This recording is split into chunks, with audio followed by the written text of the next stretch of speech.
Hi guys, thanks for coming out to Pasadena Comicon. Woo! Yeah. My name is Sparrow. I've moderated a ton of these panels with Jim here. I'm the writer of the Darkwing Duck comic book.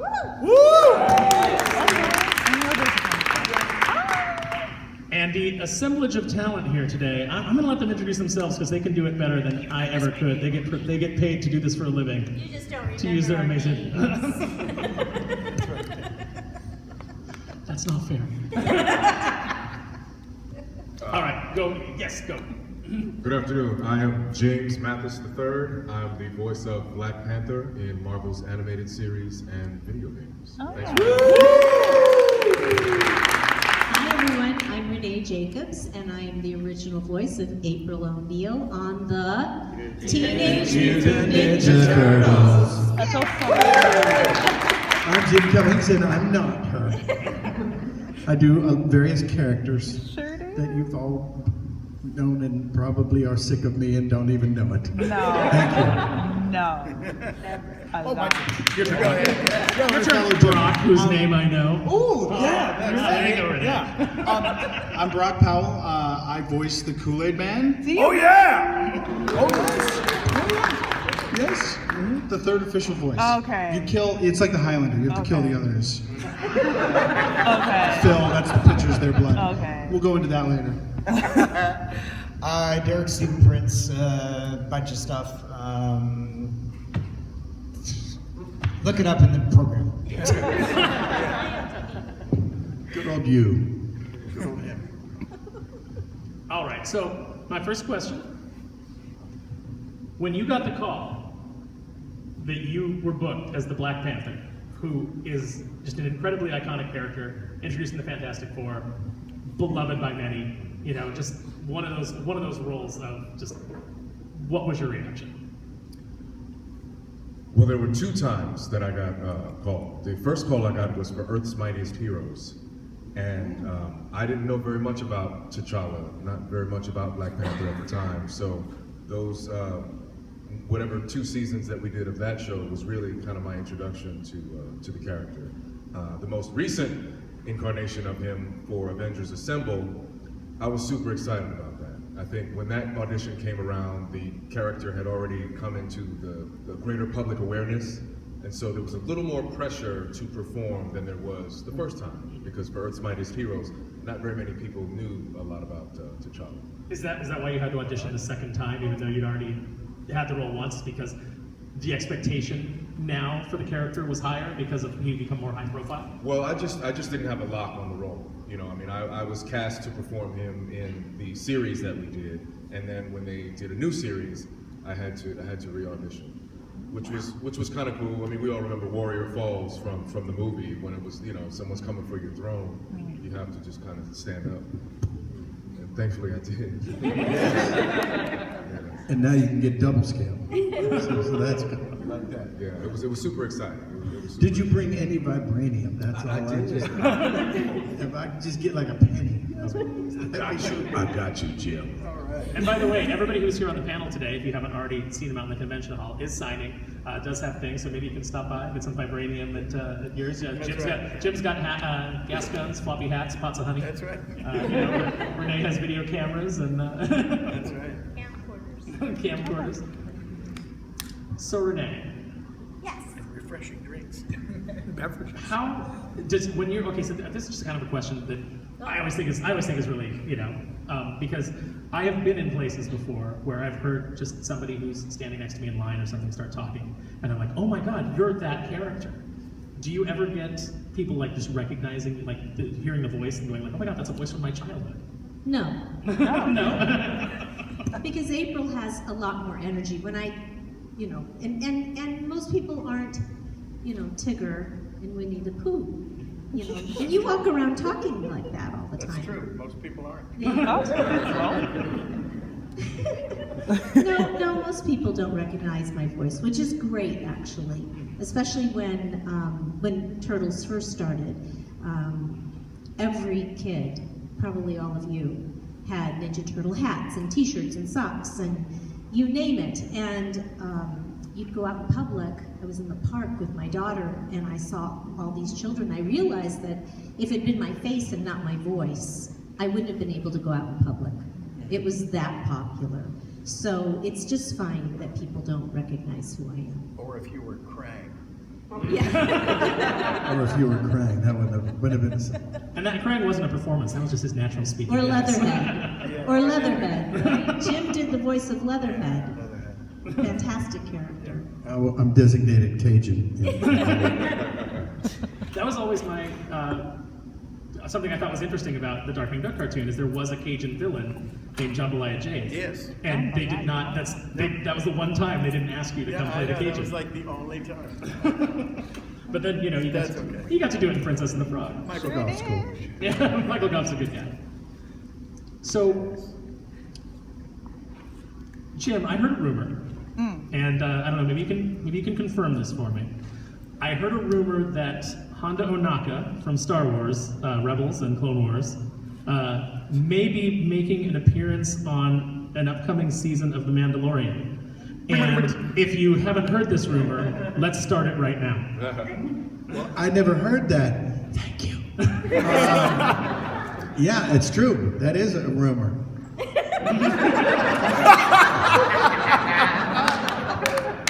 A rumor that we are starting right now. So if everybody could just go ahead. So and you were tweet there out when that it rumor. first didn't happen. If they called you and said, "Hey, come put on this, come sit in this makeup chair for 6 hours," and to be Honda Onaka, how quick would you be there? I would send my younger brother, and then stick my hand in the back of his head and just move it so I wouldn't have to. No, I don't know. Yeah, I would do that. I think I would have to be taller and skinnier though. No, that's not camera trickery. Those Is that what that Hobbits, is? Lord of the Rings, they're not actually scary. Oh wait, that explains so much. Oh yeah, that's true, huh? They just hit the special effects button on the side of the camera. Yeah, that's, you know, Oh, it just okay. does it all. Oh yeah, well in that case, sure. It's a gimbal. It just, Yeah. We could do that. It was Gimli, right? Not Gimbal. That's right. Well, The I Hobbit? don't remember now. It's been a while since I saw those. Since I saw those films. Yes, but I think you should all come and visit me on my main planet, Florum. And I will trade Scylla for some vibranium. See how it works out. So Brock, you said you were the third Kool-Aid man. Yes. We're getting with the dynasty now. How did you Kool-Aid, murder was the that two previous raising Kool-Aid money men? for people who didn't have soft drinks, right? It was that. Oh no, I was thinking of Band-Aid. Oh, that's Farm Aid. They have enough. Okay. For people who just aren't hip. Or black. Okay. That's, I love that. Yeah, so the audition process for that. I work a lot as a utility player on Disney TV animation and a couple other networks. I've been very lucky to get to work, I don't think ever in the room at the same time with anyone here, but a couple of us have been in things together, and Renae and I.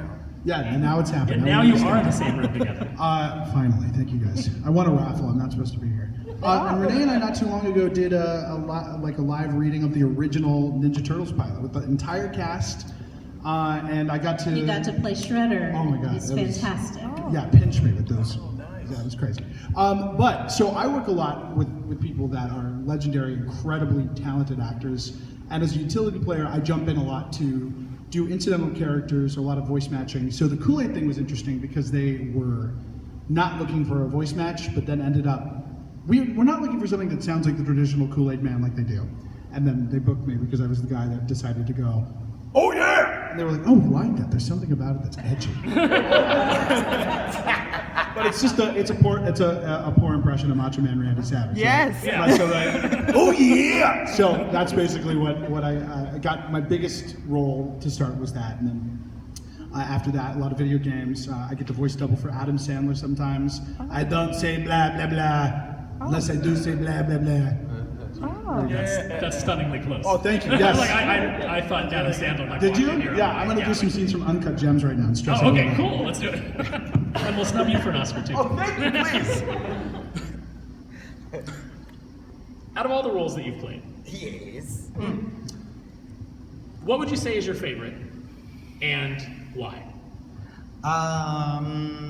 That's really easy. Gonna show you guys all this. You may not be able to see it from as far away as you are, but I actually never had a tattoo until this past year. The only reason that I have this is because of how dear and near this character is to me. It's very fortunate if we get to do a role maybe for a couple of seasons, if we even have a couple of seasons to do a role in. But to do it for 14 years plus, and it's like, okay, yeah. Nice.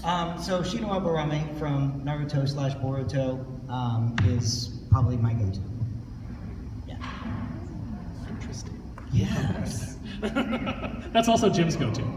Is it? Yes. Nice. Nice. Okay, so Renae,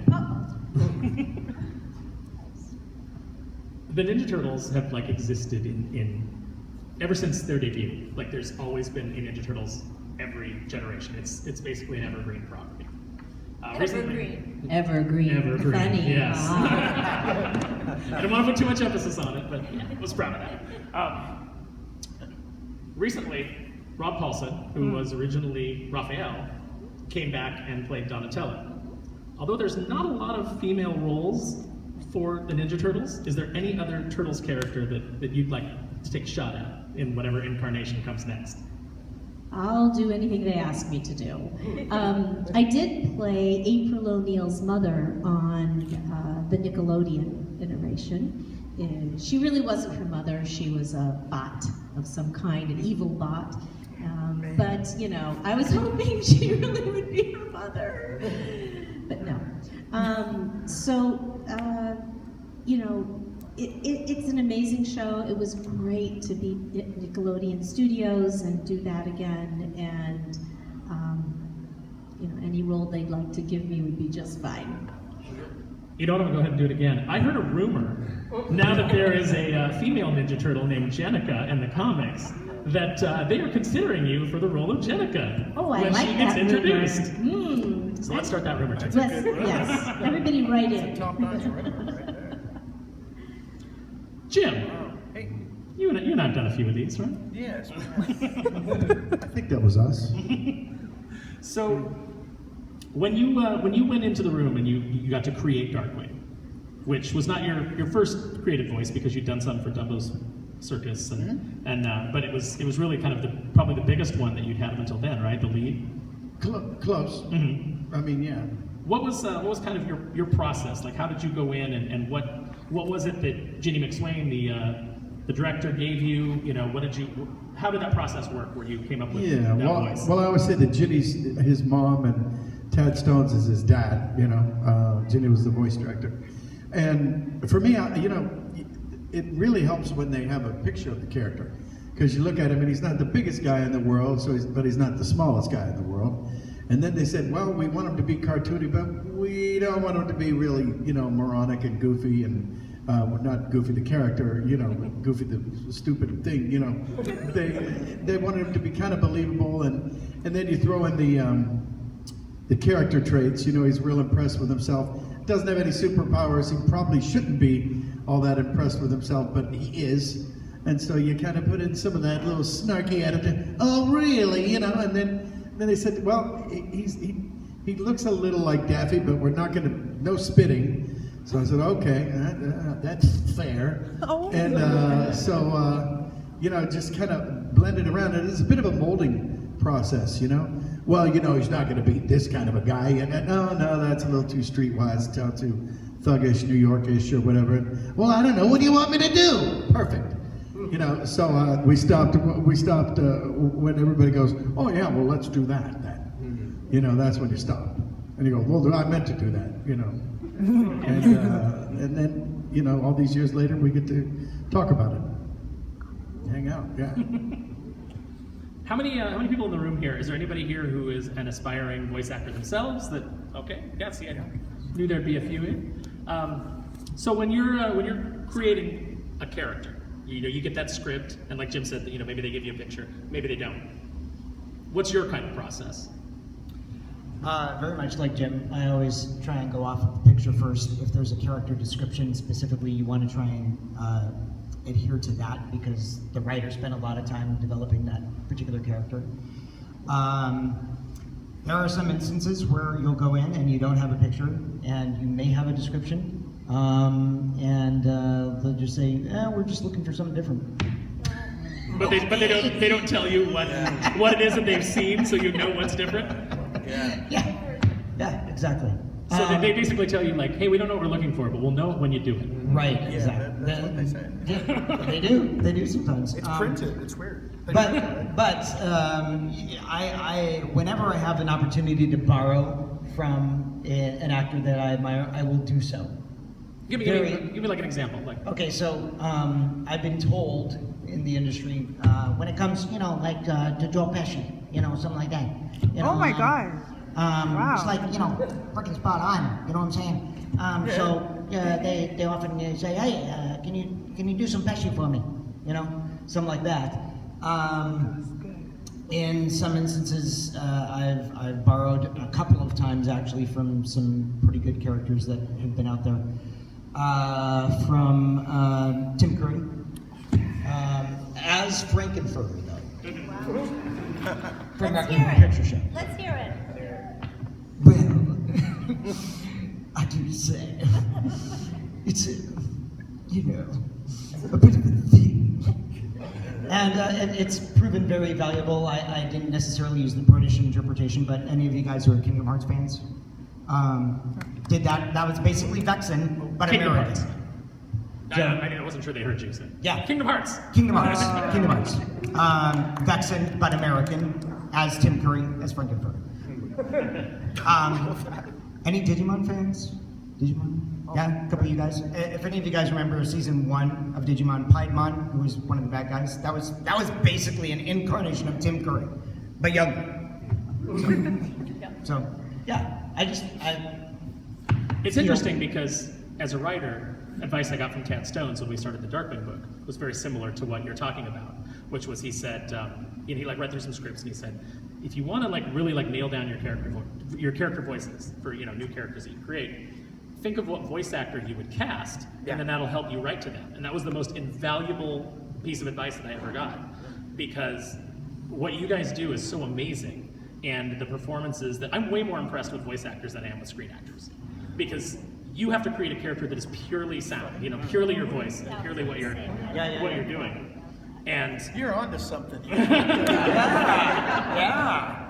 yeah, and I've seen that too, like with The Rock when he did Moana. Oh, sure. He said he kept asking the voice actors, is this good? Is this good? And he said, because, I'll go in and I know how to do something on screen. He goes, but just giving the character that much power through the voice, he was really afraid of it. Yeah. And so it's really a testament to what you guys do, and why I've always admired voice actors, is because you do such an incredible job. And I always feel just completely humbled to come to a show and to be able to do this sort of thing. And Jim calls me on the phone and I giggle like a little kid, because if you would have told me when I was watching Darkwing Duck, hey, one day Darkwing Duck's gonna have your phone number and he's gonna call you, I'd be like, whatever. I wouldn't have believed it.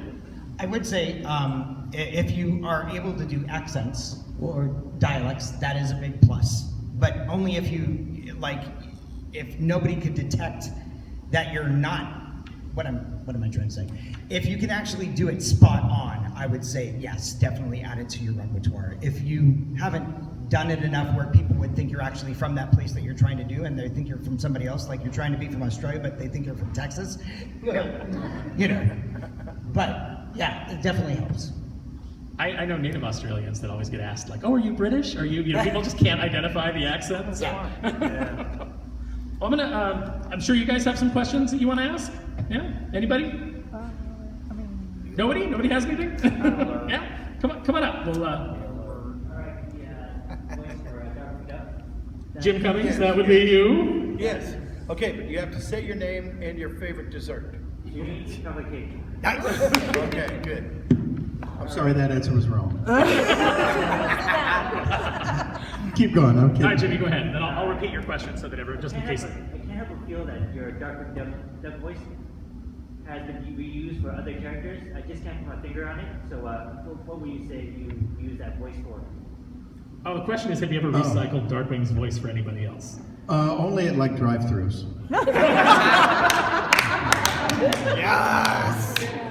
Now I guess I'll take a Big Mac with a double something.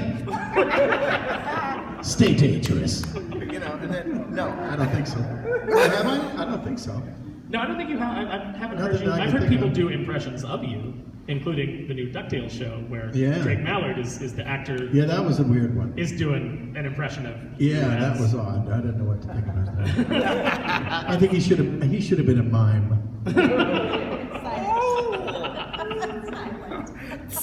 No, yeah, take that. No, but I don't think I have.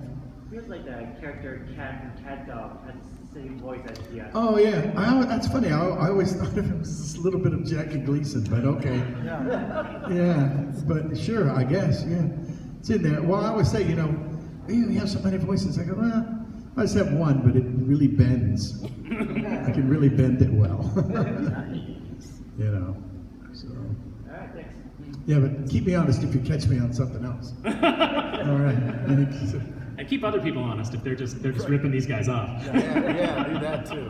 Could I actually on Yeah. that note, some of the best advice I ever got was related to that, the ripping off thing. Bad impressions.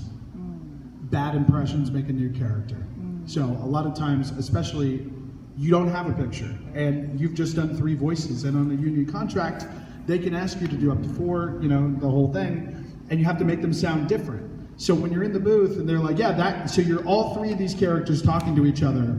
And I had this happen on an episode of a show called Milo Murphy's Law, which was the sequel show to Phineas and Ferb. It's on Disney Plus right now. It's super fun. And I was all the aliens talking to myself. And I had one high and one sort of a bad Admiral Akbar. And then there was a 3rd guy, and I had no idea what to do. So I kind of just did a bad Ray Romano, and just sort of, it was different enough, so almost Mr. Jinx, too, from Hanna-Barbera. So you just steal. And speaking of Hanna-Barbera, Dawes Butler, who was the voice of Yogi Bear, Captain Crunch, Elroy Jetson, look him up. He used to say that he was professionally a bad impressionist. Most of his characters, like Snagglepuss, hey, exit, stage left even. That's Bert Lahr from Wizard of Oz. He was doing a bad impression. So start thinking of that, but do not steal any voices from Jim, okay? He will find you. Or go ahead. Jim's got so many, it's hard Just not don't to. do them well. If you're doing a voice, you're stealing Jim's voice. No. And you owe him a royalty. So everybody, we're gonna pass a hat around. Yeah, just. Okay, so we're gonna go down the table here. If there is a character, I'm gonna ask this of everyone. Is there a character that like this? You might already be there, but you didn't know Black Panther as well. So is there a character that you're familiar with, and if they called you for it, you'd just be like over the moon?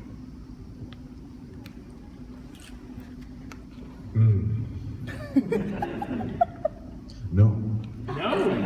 I'm an actor. I play all parts, man. Okay, there's some down this way.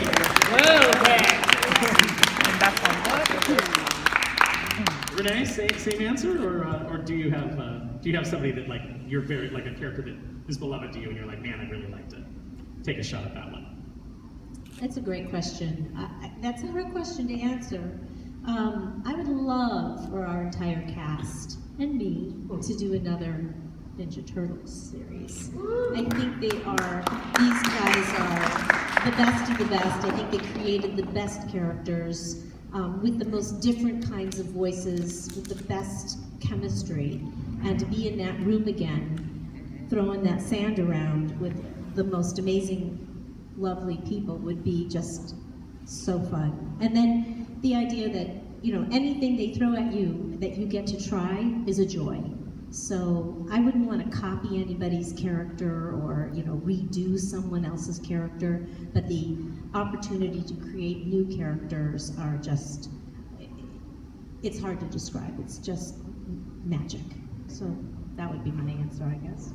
It's interesting too with the advent of all these streaming services, the possibility of them just going back and saying like, hey, let's just do another season of that version of Ninja Turtles from the 80s that everybody remembers and everybody loves, just with updated animation and bring back the original voice cast. Those things are closer than ever. Let's start a rumor.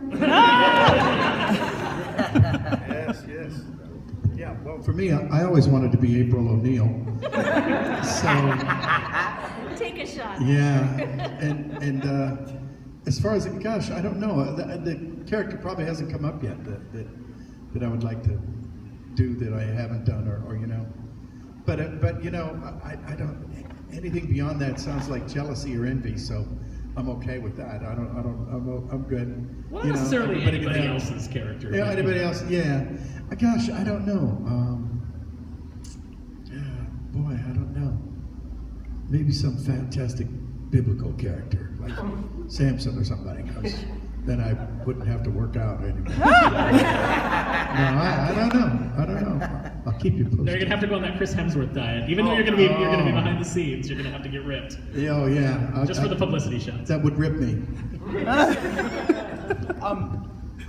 I'm a big, and you guys probably don't have this in common with me. I really love comic books. You know, here at this comic convention, right? Yeah. And Marvel came up, Fantastic Four, in fact. And I share this with a good friend of mine. But one of my dream roles would be to be Ben Grimm, the Thing. I think it kind of combines, you know, the gambit of what I do, accents and loud noises, and It's clobber time. Yes. I get to really play a character that I always liked that character most of all because out of all the superheroes, he was the one that couldn't turn it off. He was different. So he chose to be a good guy, where Reed Richards could snap his arm back and the Invisible Woman could be invisible, and Johnny Storm was cool because he was flame on and getting the girls. And then poor Ben Grimm is like crushing chairs and, you know. So I think I'm attracted to the pathos of that character. So there you go. That's mine. Speaking of Fantastic Four, Ooh, really? He said, ooh. well, Same one? no. Oh. No, I'm a little more darker. Oh, dude. So, if I had the opportunity, I would probably want to do Norgrad, also known as Silver Surfer. That is an excellent choice. I thought you were going to go Dr. Doom. Me too. You know, it's funny, Brock. I had a friend who I remember when they did the Fantastic Four movie, and Michael Chiklis was the Thing. Yeah, And he was in an interview. And he was like, "I always loved the Thing, and I always wanted to play the Thing, and I'm so excited to be playing the Thing." And I knew somebody at the time who would like scoff at that. They'd be like, "Nobody wanted to play the Thing." You know, like he's just saying that for marketing. Nobody wanted to be the Thing.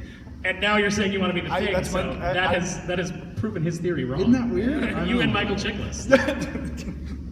Chuck McCann was the thing. Oh my God! Well, so Chuck McCann was the Thing in the '94 Fantastic Four, and his interpretation is still my favorite because if you listen to it, he like did this sort of like stuffed up kind of thing. Like he did this really. Yeah. He made it soft. Yeah, he was from Brooklyn, I guess. Yeah, he was really. But Chuck was actually from there, He was wasn't from, yeah. He really brought the. That was my big regret was never getting to work with Chuck McCann. I'm gonna say that. Great guy. Yeah, that's. I mean, Brooklyn being such a big part of the Thing's character. Yeah, like, you'd have Yancey to. Street, You know, right? mhm. Yeah. Yeah, the Right Yancey, up to Yancey Street gang Yeah, always giving him that's trouble. right. Yeah. It's just like you and me that are like just like us three that are like, yeah, Fantastic Yeah, Four. we're- Let's turn this into a Fantastic Four We film. got Black Panther over here. Fantastic. I know. We can introduce to Fantastic. That's where it came in. I heard a rumor that this is the new cast of Fantastic Four. You know what? Let's just write our own animated TV show. Fantastic Right Four here. right here. Right here. Everybody get some paper. We're just gonna knock it out right here. Fantastic. We got the Invisible Woman. We got Black Panther. Rex we got- you get to be Reed Richards. Wakanda, we all just get along. Hey, good night, everybody. Come on, church. I think she had a question. Did you have a question? Yeah, I have one for Jim. There she is. Hi. Okay. As you know.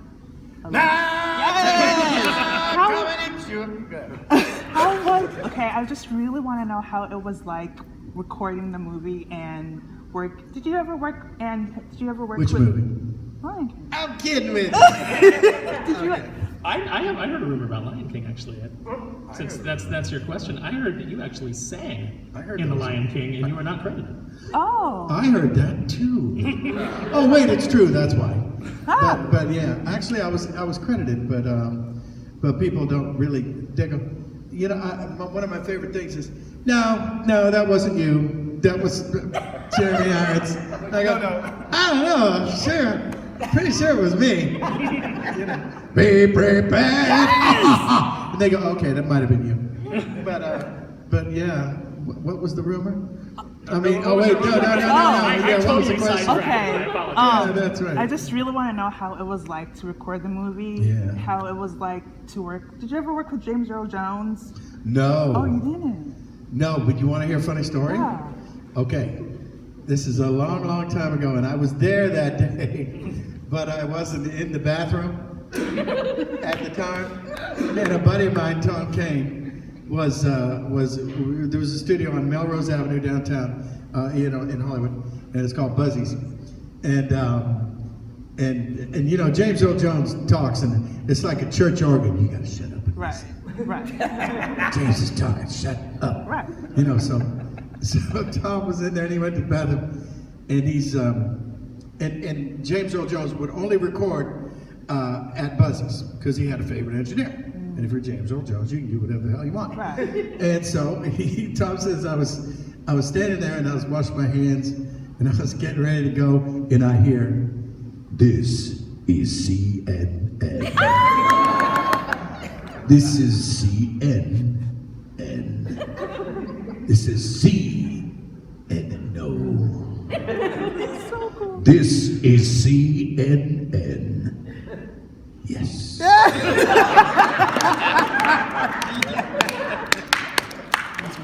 That's good stuff. Yes! Nothing to do with the lion. Not a damn thing. I'll never. But what was? Did we ever get to the question? No. I'm sure I didn't answer. No. How was the recording process like? Oh yeah, and it was a lot of fun. Well, with Ed, I'll tell you how we did it. can you do his laugh too? I'm sorry. Can you do that? Can you do Ed's laugh too? No. What about that? The big And laugh. then they sped it up a little bit, which was weird. And they didn't know how to use him. They didn't know what they were going to do. They knew he's like a running gag. When everything slow down, look at Ed and have him say something, and then he'll just laugh. And so what we did was we wrote down about, I don't know, maybe like 30 emotions like betrayal, anger, hunger, desperation, lust, pissed offness, lostness, scared as hell, really scared as hell. Mufasa just yelled at you, scared as hell. Those were that was like, then I would go down like, and then that would be some kind of a thing. And then and it was like a 45-minute session, that was it. Oh. Yeah, and then I had to go in and do a lot of looping because he'd be going, coming out of his mouth. So that was fun. But one of my favorite things is going like this, and I suggested have him get in a fight and then end up chewing on his own foot, and they did that. So that was cool. I remember that. And then as far as be prepared, I'm a decent impressionist, and basically I don't know that he blew out his vocal cords or whatever the internet tells you, but he just wasn't. A lot of singers don't act, and a lot of actors don't sing. And since I can't do either one, they let me do both. So basically, I just sang the song, and they kind of laid the track down over. And all the talking is him. All the talking. No fool, no king, no king. Idiots! There will be a king. Wait, you said that? No, that wasn't me. But that sounded pretty good, didn't it? No. Anyway, I was I did just all saying the the singing. No, that was him. I know that your power. That was him talking. Yeah. But he never even said the words "be prepared," if that helps. Really? Yeah, that was all me. And then here's one of my favorite Lion King stories, and I'll shut up. Is I wrote the fart verse in Hakuna Matata. Thank you. Thank you very much. Yeah. I class up every situation I'm in. But we were doing the song, and Nathan Lane and Ernie Sabella, Timon and Pumbaa, they're not singers, and I've been to a lot of these sessions where somebody's they can almost sing but not quite, and everybody else can sing, and everybody's sitting around going, looking at this poor guy, and so they said, well, let's just get Jim and Jess Harnell. Everybody knows Jess, my buddy, right? He was Timon, and I was Pumbaa. And so they said, well, let's just get Originally? Oh, no, I'll explain it. It's for the demo. And they weren't even done with the song yet. Because they figured, well, let's get them to sing it. Then we'll give Nathan a cassette or Ernie a cassette. They could drive around in a car for a month. And then you listen to it every day. Then you know it the same way you know Happy Birthday, because it's just in your head, that kind of thing. So then the learning process would be greatly cut down on that. So we're writing it and we're going along, and all the lyrics. Tim Rice was not there. He wrote the lyrics, but and Rob Minkoff's going, God, all the verses. When I was a kid, it was tough. You had it easy, I had it hard. Everything that I did was 10 times harder than you. And I was like, oh God, this sounds like my dad. Had to go to school in the snow, uphill both ways. You know, nobody wants to hear that. But doesn't the one guy, doesn't he have bad gas? They go, yeah. Okay, I got an idea. So I went over and I whispered in Jess's ear, and I said, okay, roll the black stuff, you know, because back then we had tape. So I alluded to the rhyme of saying the word farted. Thank you. So, and then I didn't get credit. But they included it in the live action. Yes, they did. Oh, they did? Yeah. Oh, I'm sure they did. Yeah. Oh, they just spell it out like the No, subtlety Seth is gone? Rogen Oh, wait, says- the live action? Yeah. Did they? Yeah. Wow. Yeah. Okay. Actually, I think it's I think it's funnier without it. Like sometimes And they said the it's- word farted? Yeah. Seth Rogen did. Yeah. That's not as funny, is it? It wasn't a good movie. My question is for all of you. When you're voicing characters, what sort of images do you get of how the characters are supposed to be? Okay, so the question was when they are going to voice a character, what sort of images do they get of how the character is supposed to be? Yeah. They usually draw them. It's usually a line, a line drawing, like just a sketch. I've never seen one in color, but maybe some people have. But it's a line drawing and a description. Sometimes it's a little, and sometimes it's a lot. Just like a piece from like the model sheets, correct? Yeah. Or a magic hologram is sent to your house. Get that a lot these days. And sometimes they don't have drawings. They have what look like human likenesses, because if you're just doing it for reference for a character, it can be anything. It can be anybody, as long as they capture the look of one of the characters that you're going for. So like, do they just like a photo that they've taken and like superimpose things on, or? They treat them, but as you were saying about having a voice in mind when you're writing, I think in the preparation of the audition material, sometimes if they don't have artwork for the character, they can still put something together to give you something to work from. There was one instance where I was part of the TV cast, not the movie, but the TV cast of Lilo and Stitch. Oh. And they wanted me to do a specific character, but they didn't have a drawing. They didn't even have a description of the character. All they said is, he's a shaved ice vendor. Go.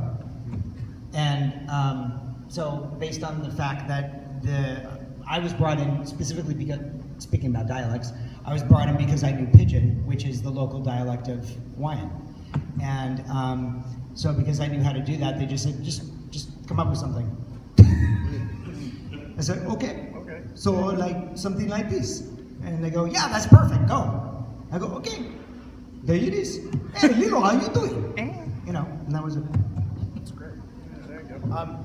Sometimes you get a little more than a doodle if you are doing ADR or you're coming in like for anime dubbing or any sort of thing where it's post-production. So like most of us are going to be recording in prelay where we're recording before the pictures are drawn. But sometimes you'll come in, like if you're replacing somebody or they don't have a character covered, there'll be a full animated picture.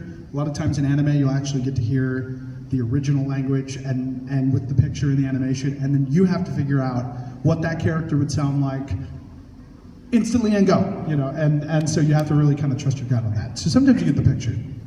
Is that more difficult when you're coming in to do like a pre-existing voice, but it's in another language, and they give you like the actor? Does that ever throw you at all, or do you find that easier, or do you find that harder? Harder in that it's like recording before there's a picture is like jazz, and then recording after there's a picture is like all of a sudden you've got because it's all about timing. I worked on a game called Sekiro: Shadow Dies Twice that was the sequel to the Dark Souls series. And it was all Japanese first, and then they had us dub it. And it's interesting because you find yourself mimicking their choices because you're almost constrained to the other actor. So Right. Yeah, that's tough. You don't get the same authenticity of creating the character yourself like as you said, you're married to another actor's choices. Yeah. And when you're not recording in post, you have greater range, greater liberties. Whereas if it is in post, maybe the mouth, the lip flap isn't such that it matches with the energy that you were bringing to a character. So you really have to. It's a little less authentic, I guess. It's also very hard sometimes to please the person on the other side of the glass if they've been hearing someone else's voice and you're close but you're not exact, and that can be really tough too. All the Kingdom Hearts things are all from Japan, and they do them all there first, and they do it according to their timing and their language and everything. And one of the toughest ones is I played Pete, Maleficent's sort of henchman in that, and they'll go, well, here, you want to hear it in Japanese? Oh, by the way, Pooh and Tigger in Japanese is hysterical. It's really good stuff. You'd sit there and watch it. What did he say? I don't know, but it looks funny. Are they imitating you, or the Japanese actors I like don't giving know. you? Well, vocally, yeah. No. And then, but my favorite was, like, you see Pete coming out there,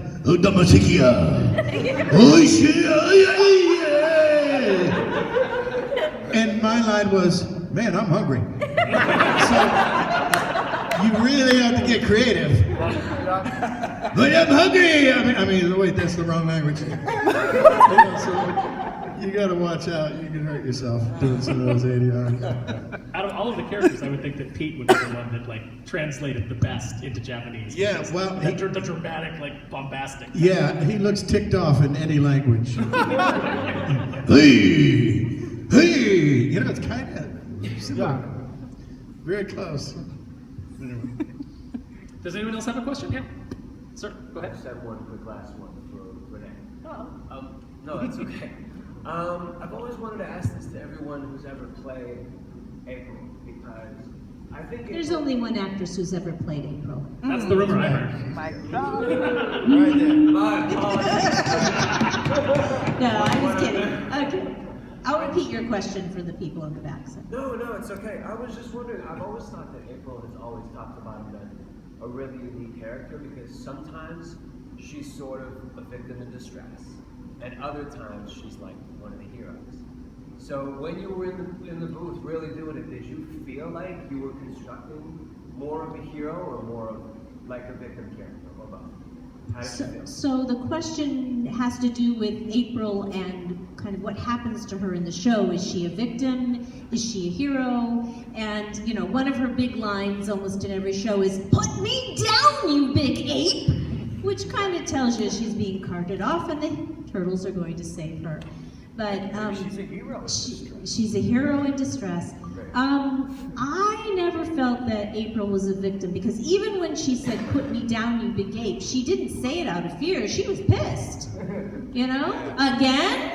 And I always felt that April was really strong, and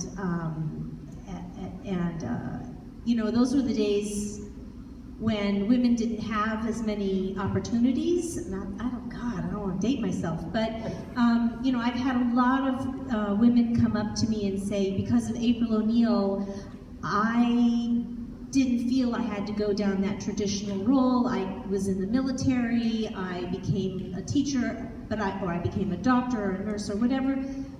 Maybe those are stereotypes, but engineer. I became out of the box. And so I've always felt that April had this very strong inner core. She was really frustrated that she got carried off, but she was never worried. She knew she could take care of herself, and it was nice that the turtles would come and rescue her. So I hope that answers your question. And there is only one April O'Neil, and that's me. I think that you infused April with a lot of strength in your performance. She always came off to me as, your April O'Neil is my April O'Neil. That's, I read the comics, and there was a very specific type of April in that. But my brother was super into the cartoons. I watched the cartoons.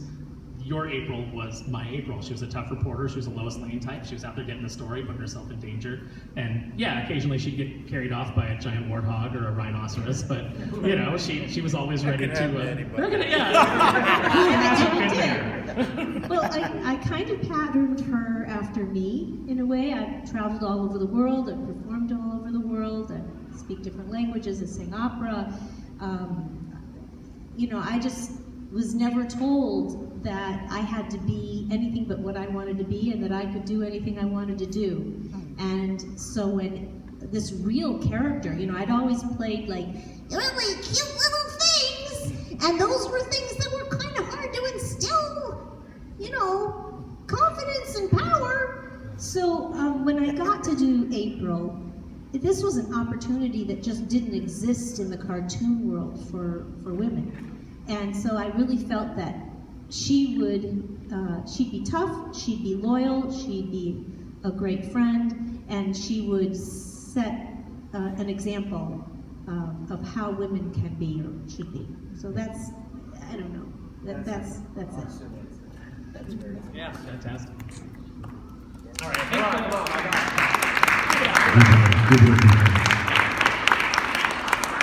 I think we've got a few more minutes before they kick us out. So, does anybody else have a question? Sir?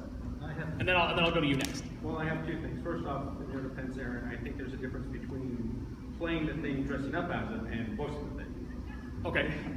True. My question is because some of you guys you're the first voice actors to play a particular character. Some of you have legacy characters, and I hope I'm not stepping on any toes here. What are your thoughts whenever you see a new up-and-coming voice actor do a spot-on impression of a character you've already established or something? This dog. So, for example, like I was at a panel at PowerCon. If I can try and illustrate this, and Alan Oppenheimer was on the panel, who played Skeletor. You know, who we all know. You know, you know, like he just made that kind of like voice and laugh famous. And he was on with the voice actor who was playing the new Skeletor in the He-Man 2000 show, which was a very good show in its own right. And I remember how surprised he was because the actor said, the new actor said, when I came in, and forgive me for not remembering his name right off the top of my head, but he said, when I came in, they asked me to do you, but not do you. So do a close approximation of you, but not entirely. And he goes, which, you know, and Alan Oppenheimer was very surprised and you know, was like, oh, that's very, you know, like, oh, wow, I didn't. And he said, yeah, he goes, and I asked them, like, well, why don't you just call Alan? They're like, well, we want Alan, but we don't, you know, so give us something. And he had to create a version of Alan. So would you guys find that insulting, or is that just part of the business that, you know, that you accept? And have you ever been asked to mimic somebody else's performance, but put a spin on it because, yeah, we want that, but we don't want that? Yeah, I think it is insulting, and it's both, I think. Yeah. But I've just told them no. Whenever they did that, the biggest one I could think of is when they, you know, God forbid, you know, the guys on The Simpsons wanted to get a raise, and I was like, no, give them the money. Mm-hmm. Yeah, how about that? Let's do that.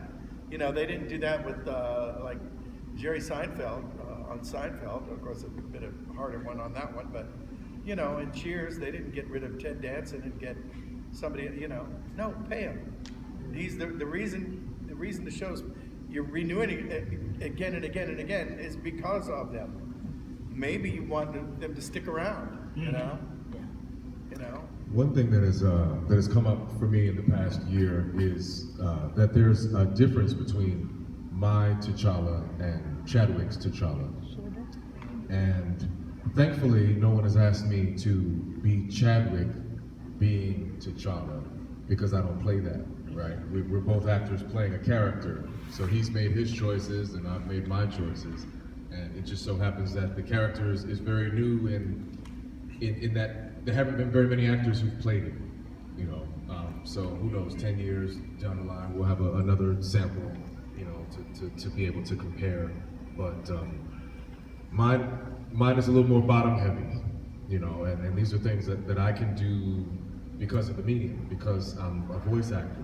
You know, I don't have the tools that he has at his disposal. I can't use my face and smile. You know, all everything has to come from my voice, you know. And again, I made my choice, and thankfully they don't ask me to play him. That's good. Did you, when you took on the role, there's just a certain, just think there's amazing nobility to the character, and did you find that daunting at all, or were you like chomping at the bit, like I know what I want to do with this character? I thought it was delicious. I thought it was great. It read to me very Shakespearean. Yeah. And I was all over that, bro. I was like, brother, about to bring this Shakespearean tone. I'm about to bring this right here. You know, because I enjoyed Shakespearean, you know, works. You know, I mean, Othello was of course. And he was royal. Indeed, indeed. And that's what I chose to play. I didn't want to play African, right? Too many people shtick the sound, right? I didn't want to shtick a sound. I wanted to give you a character, a man who is a king. He's a family man and he's a warrior, and I think those core elements don't need to sound, you know, affected necessarily. They're true playable traits in a character. You definitely bring like a power and a gravitas to him that I really appreciate. Thank you. I thought about the kids, man. I thought about kids in the street and wherever they are and how they're playing and what's Black Panther going to sound like when they're playing with their friends. Right? I didn't want them to say, hey, Black Panther. No. I wanted them to have their chests high. Okay. You know, and be proud. Be proud. That's what I was going for. Yeah, nice. Thanks. That's awesome. All right, and then I was going to go to you for one last question. Technology and editing software, recording and editing technology is more available than ever, and that's kind of made the market more accessible than ever. Do you feel that's overall a positive or negative for the industry? You know, one thing that I've noticed is that to save money, they're having us audition or do the work off-site, not as a group. The chemistry that was created with the cast of Ninja Turtles can't be replicated. And we used to sit as, like you were doing an old radio show, I don't know if you know what that is, but you'd sit together, you'd rehearse it, and then you would record it. And the interaction between the actors was so magical and vibrant, and you know, we play off each other. To just have a microphone and a stand and a glass and a director, it's not the same. So I don't know if that answers your question, but I think the magic and the playfulness and getting to know each other and love each other and have a community is really lost in doing it individually or phoning it in. And I miss that. Yeah, I hear that a lot. Like that they don't let. A lot of times you're. Now, do they play the other actors for you? I mean, obviously. Sometimes, that's not necessarily as good as being in the room because you can like get that rapport. No, and really they don't. create They something don't. special. Unless you're, you know, looping. Unless you're dubbing in, and you hear what's going on, and you see the animation or the scratched reel. But no, you've read the script, you know what's coming before, you know, sometimes the director gives you a line reading of what they want, and sometimes they don't. But you don't get to hear the other actors necessarily. Yeah, usually that's just good for that reaction to that line. Right, It's not for the doesn't whole create scene. the whole, Along those same lines, we can all remember when we used to go to auditions and there would be a whole bunch of people in the room. Yeah. And it's rare if you get that nowadays, where as an actor, sometimes, you know, you're challenging yourself to do your best because you see the other guys that are practicing in the same room with you go, oh, no, I can do that better, you know, and you don't get that same kind of energy. So I think in a way it kind of diminishes our process as actors because, not to say it stifles the creativity, but it's not as good as it could be. That's right. I think the technological advances may have permeated a bit of normalcy that's good for the business because it allows the everyday man or woman to feel like they have an opportunity in the business. And I think overall we benefit from that because we don't have announcer speak selling to us all of the time. We have, you know, Bob the baker, you know, or Mario the mailman sounding person, right? And it just, I don't know, it just humanizes it in some ways, you know, but then there's that detachment when we're talking about projects where we're reacting to things and we don't have a person there. So technologically, it broadens the, it casts a wider net for talent, but in some cases it's at the expense of the real magic that happens in the room when you have artists collaborating. I was just going to say on that note, I think the technology gives actors access, and it's a good thing, because I truly believe that I am the benefit of all of these legendary actors, and there's room in the pool for everybody. And I always go back to that Steve Martin line, which is, be so good they can't deny you. So if we're focusing on our craft, and someone in Kansas has access to a microphone, that doesn't change my game. I'm still working as hard as I can. And the room, the bigger the pool, the more the actors sound like the kids in the audience watching the show. And if we have more actors that the kids say, I connect with that sounds like me, that character looks like me, I think that representation and the increasing of that net is only a good thing. All right, that's a good place for us to wrap up. Thanks to all the wonderful actors here on the panel.